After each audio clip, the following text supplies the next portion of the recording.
Ever feel like your money just disappears? You have a budget, you have goals, but at the end of the month, you're left wondering where it all went. I'm going to tell you something most financial gurus won't. It's not about your spreadsheet. It's not about finding a better budgeting app. The real reason you're overspending isn't logical, it's emotional. And these emotional triggers are quietly costing you, on average, over $10,000 a year. Today, we're pulling back the curtain on the 6 hidden psychological traps that are draining your bank account. And I'm not just going to list them. We're going to dissect them so you can finally reclaim control. Stick around because the last one is the most deceptive of them all. Let's start with the big one: stress and anxiety. This is the master manipulator of your wallet. When you're stressed, your brain's prefrontal cortex, the part responsible for logical decision-making, basically goes offline.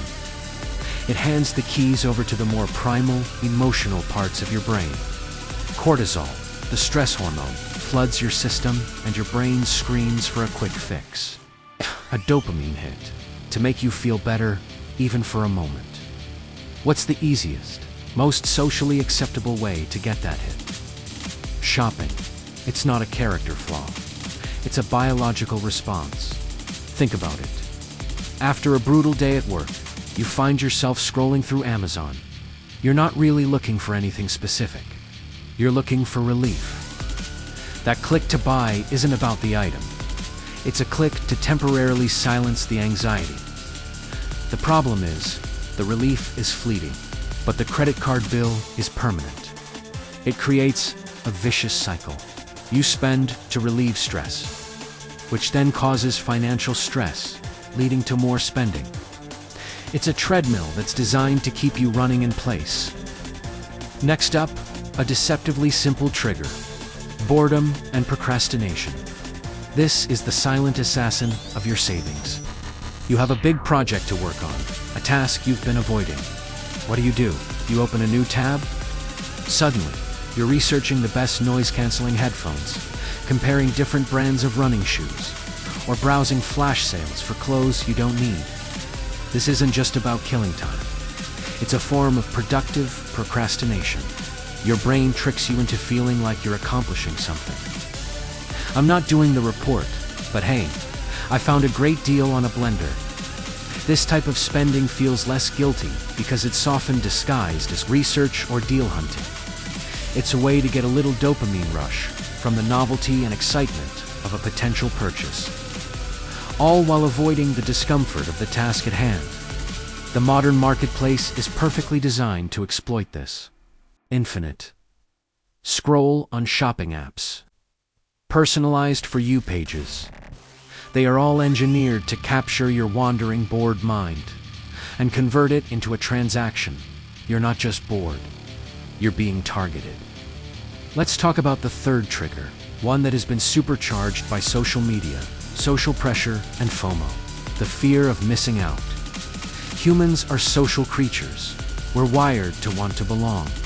In the past, this meant keeping up with the Joneses next door.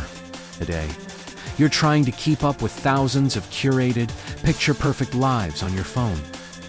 You see an influencer unboxing their latest haul, your friends on a lavish vacation, or everyone at a concert you couldn't afford.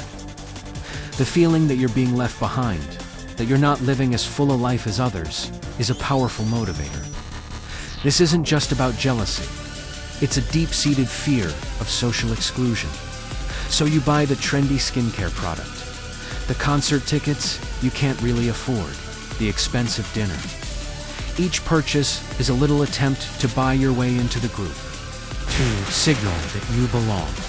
The tragic irony is that much of what you see online is an illusion, funded by debt or brand deals.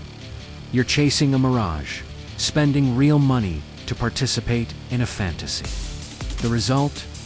You're left with objects that don't bring you closer to people, and a bank balance that pushes you further from genuine financial freedom. Now for a trigger that feels positive, but is secretly destructive: celebration and reward. You got a promotion. You finished a difficult project. You made it through a tough week.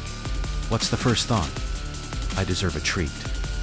This treat yourself culture has become so ingrained that we've linked achievement directly with consumption. The advertising industry has spent billions to forge this connection in our minds. A luxury watch for a promotion. A designer bag for a birthday. A fancy meal to celebrate. This is called contingent reward. The problem is that when spending becomes your primary way to acknowledge your own hard work, you diminish the intrinsic value of the achievement itself.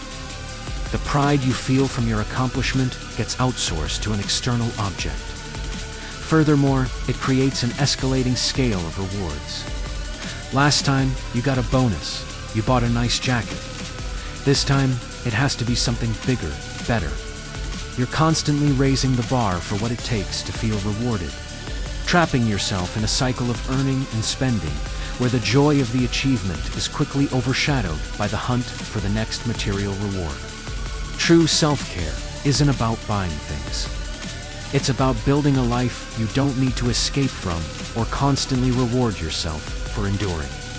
The fifth trigger is a dark and complex one: guilt and self-criticism. This might sound counterintuitive. Why would you spend money when you feel bad about yourself? It's a form of self-sabotage that stems from a belief that you don't deserve financial success. Let's say you make a mistake at work, or you feel you've failed as a parent or partner. A wave of guilt and shame washes over you. In that moment, spending money can be a form of self-punishment. You subconsciously think, I'm not good enough, so I don't deserve to have this money, and you get rid of it. This can manifest as reckless splurging or even guilt gifting. Overspending on others to alleviate your own feelings of inadequacy. You buy extravagant gifts for your kids because you feel you don't spend enough time with them. You treat your friends to an expensive dinner to make up for a perceived social misstep. This spending isn't about generosity. It's a transaction to buy forgiveness, either from others or from yourself. It's a deeply ineffective way to deal with guilt, as it never addresses the root cause, and it adds financial stress on top of the emotional burden you're already carrying. Finally, we arrive at the most addictive and misunderstood trigger of them all: the shopper's high. This is the pure, unadulterated neurochemical rush of the purchase itself. When you're contemplating a purchase, your brain releases dopamine, the anticipation and pleasure hormone. It's the same chemical involved in all kinds of rewarding behaviors. The hunt, the find, the decision, the click to buy. It's a sequence that gives you a powerful neurological buzz. Marketers know this better than anyone. They create artificial scarcity with limited time offers and only 3 left in stock. To heighten that sense of urgency and amplify the dopamine rush, the shopper's high is about the pursuit, not the possession. This is why the excitement often evaporates almost as soon as the transaction is complete. You get the package and the thrill is gone. You're left with the object, but the feeling you were chasing has vanished. This leads to the infamous buyer's remorse. More importantly, it explains why you have closets full of clothes with tags still on, or gadgets still in their boxers. You didn't want the thing. You wanted the feeling you got from buying the thing. This is the core of compulsive shopping. It's an addiction not to stuff, but to the chemical process of acquisition. So there you have it. The 6 emotional puppeteers pulling your financial strings: stress, boredom, FOMO, reward, guilt, and the shopper's high. Recognizing them is the first, most critical step. Every time you feel the urge to spend, pause and ask yourself, what am I really feeling right now? Am I stressed? Am I bored?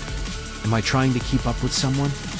Am I trying to reward or punish myself? Just asking that question breaks the spell. It moves you from an unconscious emotional reaction to a conscious choice. This isn't about depriving yourself. It's about aligning your spending with your true values, not your fleeting emotions. It's about building a life so fulfilling that you don't need to buy temporary happiness. Start paying attention to your triggers. Then you'll be shocked at how much money and power you take back. Thanks for watching.